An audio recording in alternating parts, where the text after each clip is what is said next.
Et enfin, nous allons appliquer tout ce que nous avons vu dans ce chapitre et notamment la décomposition en produits de facteurs premiers à la simplification de fractions. Donc au niveau de la méthode, pour simplifier une fraction, on va utiliser la décomposition en produits de facteurs premiers du numérateur et du dénominateur. Et ensuite, on va simplifier ce qu'on a obtenu par les diviseurs communs du numérateur et du dénominateur. Pour que ça soit un petit peu plus simple, on va regarder un exemple. J'aimerais bien simplifier la fraction 330 sur 84. Le numérateur 330, sa décomposition en produit de facteurs premiers est la suivante. C'est 2 fois 3 fois 5 fois 11. La décomposition en produit de facteurs premiers de 84, c'est 2 fois 2 fois 3 fois 7. J'écris ensuite ma fraction et je vais essayer de la simplifier. Je vais donc écrire la décomposition en produit de facteurs premiers de 330 en haut et la décomposition en produit de facteurs premiers de 84 en bas. Sur ces deux décompositions, je regarde quels sont mes facteurs communs. J'ai 2 qui apparaît en haut et en bas et j'ai 3 qui apparaît en haut et en bas. Je fais bien attention à barrer les nombres autant de fois qu'ils apparaissent en haut et en bas.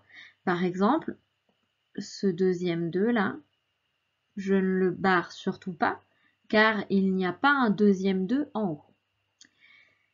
Il me reste donc 5 fois 11 sur 2 fois 7 qui est égal à 55 sur 14.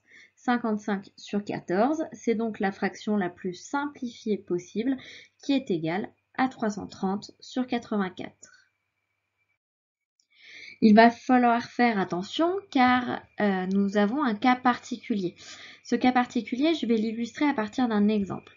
Je veux simplifier la fraction 49 sur 588. Je suis les étapes de la méthode. Je fais la décomposition en produit de facteurs premiers de 49 et la décomposition en produit de facteurs premiers de 588. Je vais ensuite écrire ma fraction, puis ma grande barre de fraction avec mes deux décompositions en haut et en bas. Ici, vous pouvez voir que j'ai rajouté dans ma décomposition une multiplication par 1, je vais y venir. Mais quand je fais ma simplification, je vais donc simplifier une première fois par 7, puis une deuxième fois par 7. Et sur mon numérateur, il ne me reste donc plus rien. Mais en fait, il ne me reste pas plus rien parce que cette multiplication par 1, je l'ai tout le temps.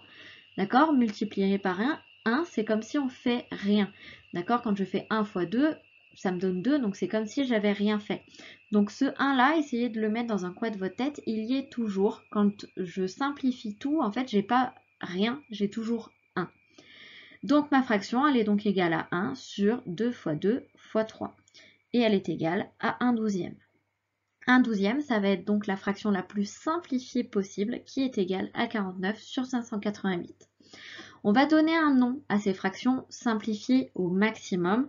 C'est ce qu'on appelle les fractions irréductibles. Irréductible, ça veut dire qu'on ne peut pas réduire. On ne va pas pouvoir la simplifier, on ne va pas pouvoir trouver un dénominateur qui est plus petit que celui qu'on a trouvé. Au niveau de la calculatrice, on peut utiliser la calculatrice pour trouver la forme irréductible d'une fraction. Pour cela, je vais utiliser la touche fraction. Je vais rentrer ma fraction et je vais appuyer sur entrée égale, d'accord, ça dépend des calculatrices. La forme que va me donner la calculatrice, c'est la forme la plus simplifiée, c'est la forme irréductible de la fraction que je lui ai donnée.